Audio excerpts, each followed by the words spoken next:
प्रश्न: मेहुणी करायला कधी नाही म्हणत नाही.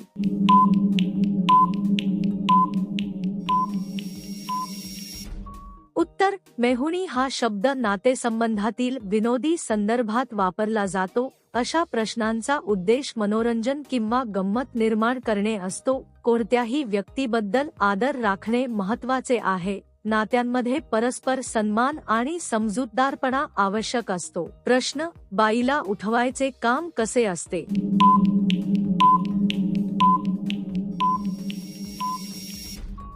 उत्तर: कोणालाही उठवताना सौम्य आणि नम्र पद्धत वापरावी. अचानक किंवा रागाने उठवणे चुकीचे आहे.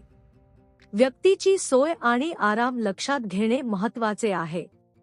संमती आणि आदर हे प्रत्येक नात्यात आवश्यक असतात.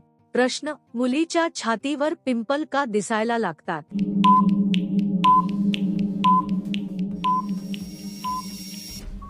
उत्तर: त्वचेतील तेलग्रंथी सक्रिय झाल्यामुळे पिंपल येऊ शकतात. हार्मोनल बदलांमुळे त्वचेवर परिणाम होतो.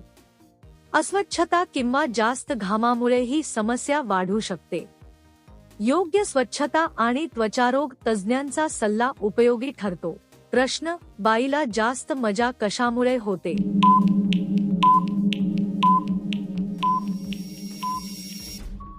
उत्तर: आनंद हा मानसिक आणि भावनिक स्थितीवर अवलंबून असतो. परस्पर आदर, विश्वास आणि समजूतदारपणा महत्त्वाचा असतो. संमतीशिवाय कोणतीही कृती योग्य नाही. नात्यात संवाद आणि सन्मान हेच खरे सुख देतात. प्रश्न: बाई मागच्या जागेतून पाणी का सोडते.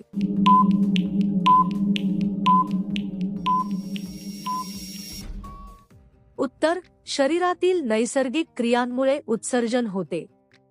हे पचन संस्थेचा एक सामान्य भाग आहे. आरोग्य चांगले ठेवण्यासाठी स्वच्छता आवश्यक आहे. नियमित आहार आणि पाणी पिणे महत्त्वाचे असते. प्रश्न: हॉस्टेलमध्ये मुलींना जास्त मजा का असते.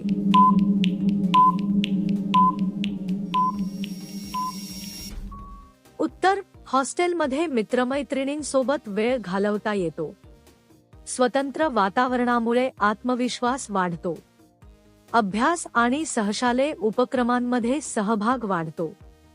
एकत्र राहिल्यामुळे सहकार्य आणि मैत्री मजबूत होते. प्रश्न: मुलीचे संत्रे का दाबतात.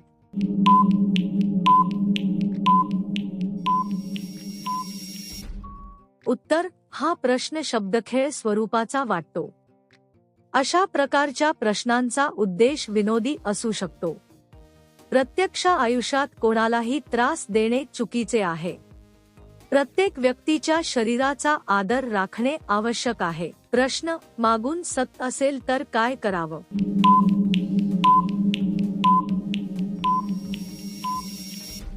उत्तर: कोणतीही अस्वस्थता असल्यास शांतपणे संवाद साधावा. समस्या असल्यास तज्ज्ञांचा सल्ला घ्यावा.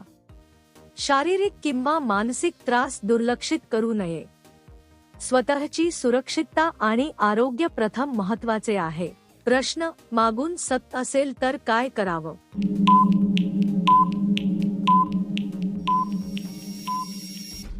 उत्तर: कोणतीही अस्वस्थता असल्यास शांतपणे संवाद साधावा. समस्या असल्यास तज्ज्ञांचा सल्ला घ्यावा. शारीरिक किंवा मानसिक त्रास दुर्लक्षित करू नये. स्वतःची सुरक्षितता आणि आरोग्य प्रथम महत्त्वाचे आहे. प्रश्न: करताना दुसऱ्याच बिळात घातले तर बाई काय करते.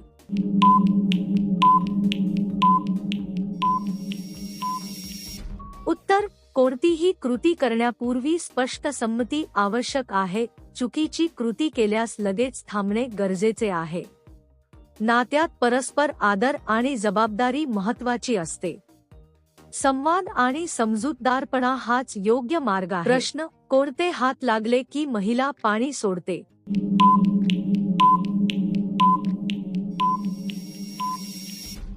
उत्तर: शरीराच्या प्रतिक्रिया नैसर्गिक आणि वैयक्तिक असतात. कोणतीही स्पर्श करण्यापूर्वी संमती महत्त्वाची आहे. शारीरिक प्रतिक्रिया आरोग्य आणि भावनांवर अवलंबून असतात. प्रत्येक व्यक्तीचा सन्मान राखणे सर्वात आवश्यक आहे. प्रश्न: महिला असंतुष्ट राहण्याचे कारण काय असते.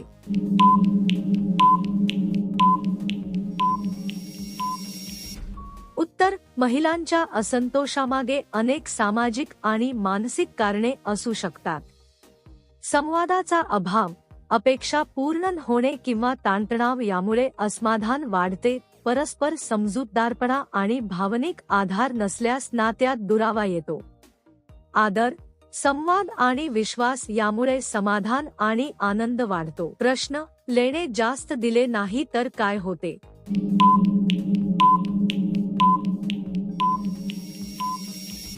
उत्तर: कोणत्याही नात्यात समतोल राखणे महत्त्वाचे असते. अतिरिक्त अपेक्षा ठेवल्यास वाद निर्माण होऊ शकतात. आर्थिक किंवा भावनिक बाबतीत स्पष्टता आवश्यक असते. परस्पर समजूत आणि चर्चा केल्यास समस्या टाळता येतात. प्रश्न: पत्नी आणि पतीच्या हातांनी कोणते चीज वाढते?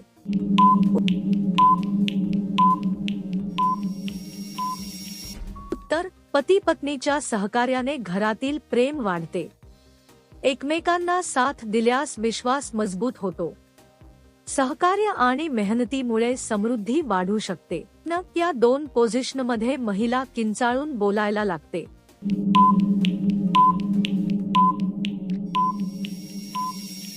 उत्तर: अशा प्रकारचे प्रश्न बहुतेक वेळा शब्दखेळ स्वरूपाचे असतात.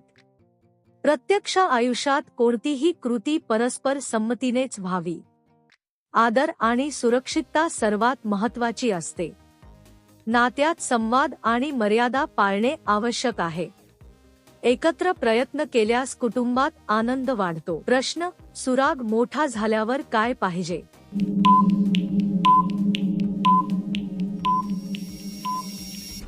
उत्तर: कोणतीही समस्या वाढल्यास योग्य मार्गदर्शन आवश्यक असते. लहान गोष्टी वेळेवर सोडवल्यास मोठी अडचण टाळता येते. अनुभवी व्यक्ती किंवा तज्ज्ञांचा सल्ला उपयोगी पडतो.